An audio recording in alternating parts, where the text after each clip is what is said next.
Hello, everyone. My name is Elena Huntley. I am a criminal justice major here at Sam Houston State University, and today we'll be discussing the Elizabeth Escalona case and using the rational choice theory and the principles of the classical school of criminology.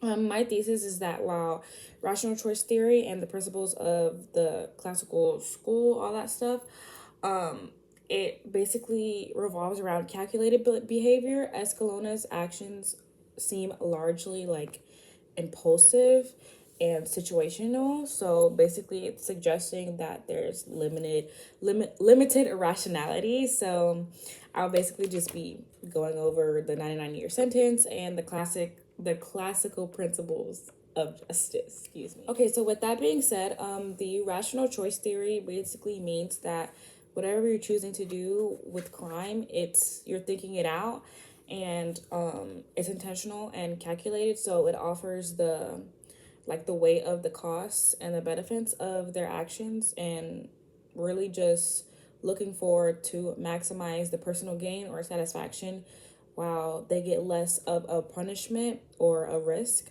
of course. And the classical school of criminology, developed by Beccaria and Bentham, emphasizes that individuals have free will to do whatever they want to do and are morally responsible for their actions. And those include like deterrence, proportionality, certainty, and other things as well. And then these ideas typically provide like a framework or an understanding that both criminal behavior and society should be viewed as a correspondence, and it should also decide on how society and criminal behavior should respond. So then, with that being said, the real question here that is going to be asked was Elizabeth's actions rational? Was her behavior rational? And it seems unlikely that her actions were fully rational. Child abuse is something that is not acceptable, but severe child abuse is rarely committed for personal gain. Instead, it occurs like impulsively or just, on the spot due to stress, like difficult upbringing, stuff like that, basically in the past. But again, it's happens, but it's rare for it to be for personal gain. So factors such as difficult upbringing, again, and substance abuse. And then some limited rationality may have been present if Elizabeth tried to hide or cover her actions as well. That could be something, but the severe punishment that Elizabeth did with the child showed that it wasn't impulsive and it wasn't a calculated behavior, rational choice theory that it typically is. Okay, so now moving on to the 99-year sentence analysis. The principles under this really have like proportionality. The sentence is very severe, like it's very hard on, basically due to the effects and the harm that she put on the child. And then there's deterrence as well. She's removed from society, preventing her from committing similar crimes again, or preventing her from influencing other people like personally to commit crimes like that. And then like obviously general deterrence.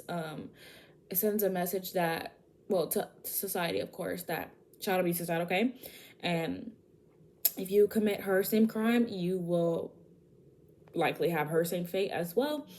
And then the legal process was swift enough to strengthen the deterrent effect. So that might be like certainty, of course.